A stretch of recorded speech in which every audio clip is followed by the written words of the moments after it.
dia, boa tarde, boa noite! Sejam bem-vindos, senhores, senhoras e vocês que estão entre e além destes gêneros. Eu me chamo Lucas Cavalcante e este é o podcast Desconstruindo Muros, uma produção sobre acessibilidade na educação, sempre contando com convidados que irão expandir nossos horizontes sobre os temas abordados. Hoje, no Desconstruindo Muros, continuamos nossas conversas sobre a cegueira. Nossa convidada de hoje é a professora Ana Cristina, da Rede Municipal de Niterói. Seja bem-vinda, professora Ana. Pode, por favor, se apresentar para que nossos ouvintes conheçam você um pouco melhor? Meu nome é Ana Cristina Teixeira Prado. Tenho 52 anos e sou professora da Rede Pública Municipal de Educação de Niterói. Como é a sua atuação dentro da escola atualmente? Como eu disse anteriormente, eu atuo na Rede Pública Municipal de Educação de Niterói, não na sala de aula. Eu trabalhei durante 5 anos na sala de recursos multifuncionais, como professora do AEE, diretamente com estudantes com deficiência visual e surdo-cegueira, quando eu fui convidada para integrar a equipe da Coordenação de Educação Especial. Há 12 anos eu desenvolvo esse trabalho na Coordenação de Educação Especial. Eu sou responsável pelo programa de inclusão dos estudantes com deficiência visual, surdo-cegueira e deficiência visual associada à deficiência múltipla no município de Niterói. As minhas atribuições são acolher, orientar essas famílias, avaliar a visão residual funcional, a funcionalidade desse resíduo visual das crianças com baixa visão, a fim de indicar recursos não ópticos e tecnológicos, cursos de formação de professores, como Sistema Braille, alfabetização por meio de Sistema Braille, Soroban, surdo-cegueira e outros. Nesses cursos são produzidos recursos didáticos especializados que são encaminhados para a escola para apoiarem no processo de ensino e de aprendizado das crianças com e sem deficiência visual. Alguns desses recursos são constituídos, são produzidos na perspectiva do desenho universal. Quais foram as suas inspirações na sua jornada para se tornar professora? Me tornei professora por influência e escolha. Eu sempre tive uma relação muito próxima, de muita admiração, muita cumplicidade com meu pai. E ele era médico e professor universitário. E eu desejava seguir os caminhos dele. Então, desde bem pequena, até os 14 anos de idade, eu nutria o sonho de fazer medicina. Porém, eu nasci com glaucoma congênito. Tive durante 14 anos um pequeno resíduo visual útil. Com 14 anos eu perdi esse resíduo visual após uma intervenção cirúrgica de emergência, devido ao glaucoma avançado, algumas complicações pós-operatórias. Tive a perda desse resíduo e me tornei uma pessoa cega. E a partir daí eu deixei de sonhar com medicina. Abandonei esse sonho que sonhei durante muitos anos, mas me conscientizei de que não era possível e passei a sonhar um sonho possível, ainda influenciada pelo meu pai. Comecei a sonhar com a docência. Quais são os desafios que você encontra dentro do ambiente escolar? Enquanto profissional da educação, eu enfrento muitas adversidades. Estou me referindo aqui aos enfrentamentos em decorrência da minha deficiência visual. Sempre é muito difícil, muito doído a conquista de espaços, cativar as pessoas, provar a minha competência, que apesar de eu sou professora, eu sou competente, eu sei o que eu estou fazendo, eu sei o que eu estou dizendo, eu estudo, enfim. Então isso às vezes cansa, porque você precisa estar disponível a fazer isso o tempo todo, seguidamente, em vários momentos do dia.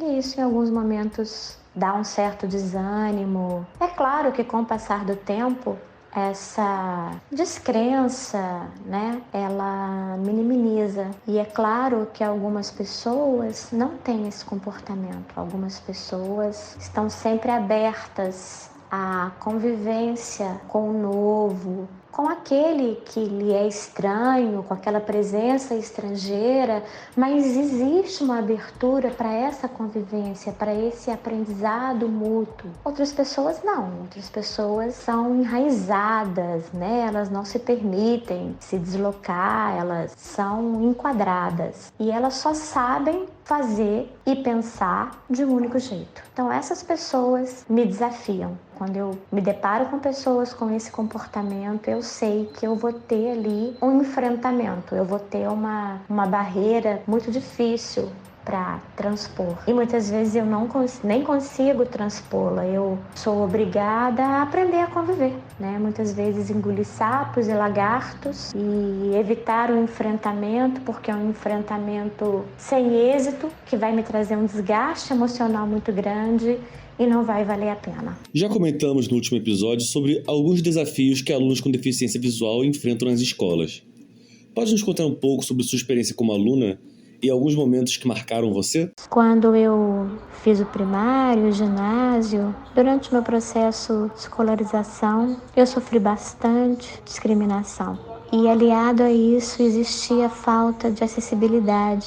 Nem se falava em acessibilidade, nem se falava em inclusão em sala de recursos, professores especializados. Eu estudei em escolas particulares, escolas bastante caras. O meu período de escolarização da educação infantil ao Fundamental 2, que à época era jardim de infância, primário e ginásio, eu fiz em escolas comuns do ensino regular. Eu nunca estudei em escolas especializadas. Confesso que enfrentei inúmeras adversidades, desde a falta de acessibilidade ao material didático, a atitudes discriminatórias de professores e colegas. Me lembro de alguns fatos que deixaram marcas na minha existência. Um deles é, como eu tinha glaucoma, eu tinha dificuldade em definir imagens à distância, definir detalhes à distância. Então eu aproximava o rosto, eu colava o rosto no livro, no caderno, no papel, enfim, para poder magnificar aquela imagem e possibilitar a minha visualização. E aí o meu nariz, o meu rosto ficavam manchados de tinta preta, né? A tinta do que estava impresso ali no papel saía no meu rosto. E os colegas me chamavam de palhaça, de cascão, e nunca levei assim na brincadeira, sabe? Porque eram colocações de forma agressiva, irônica. Alguns professores presenciavam essas atitudes e nada faziam. E eu pedia para ir ao banheiro ou tomar água e eu ia para o banheiro, mas eu ia chorar. Chorava, saía de lá com o olho vermelho, inchado, voltava para a sala e o professor nunca perguntava o que havia acontecido. A minha mãe sempre ia à escola, né, em busca do meu acolhimento, em busca do meu bem-estar.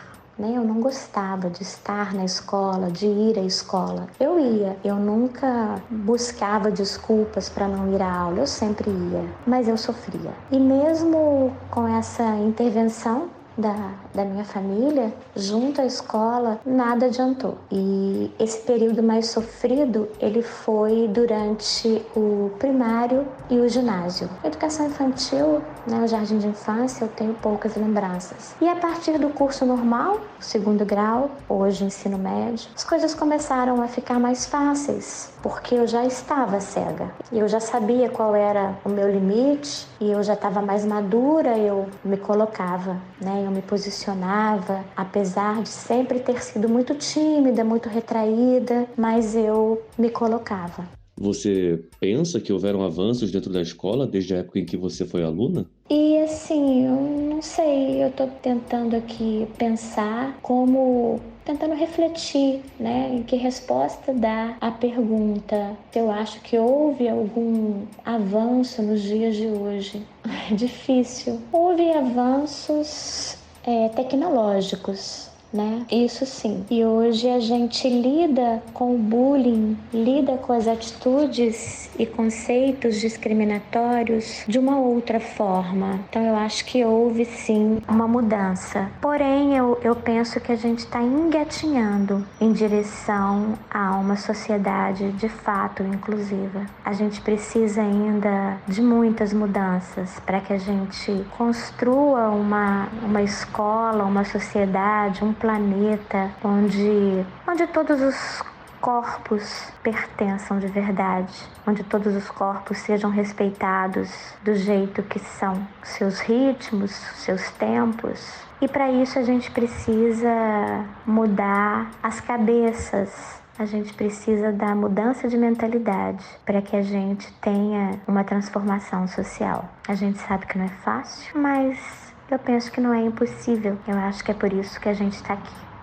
Porque a gente ainda vê a educação como uma possibilidade, uma esperança no combate a toda e qualquer forma de preconceito e discriminação.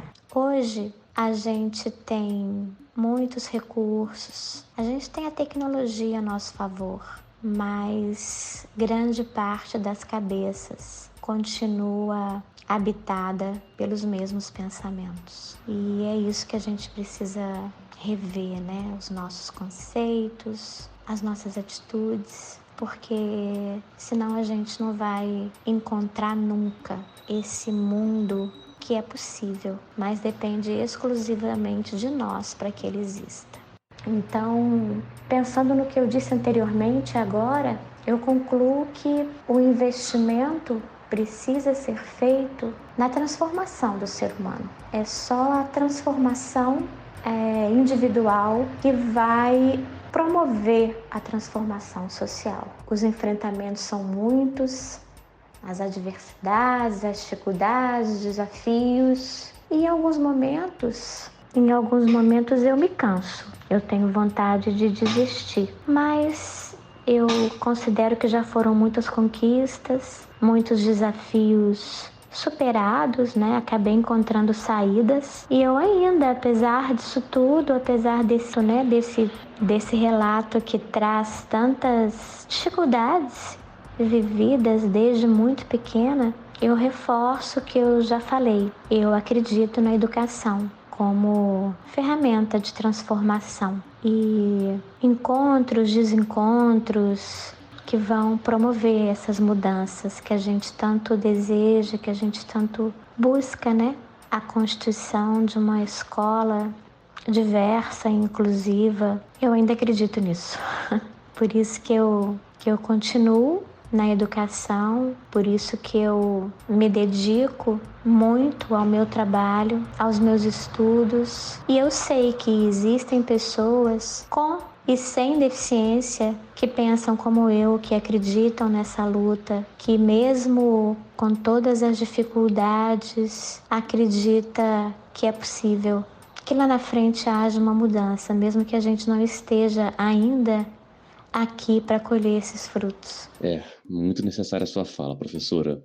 Acreditamos que a educação é transformadora e, com certeza, todo o seu trabalho e dedicação tem impacto direto nessa nossa aprendizagem. Muito obrigado pela sua participação. Este podcast é uma produção feita em conjunto por alunos dos Institutos de Artes e Letras da UERJ.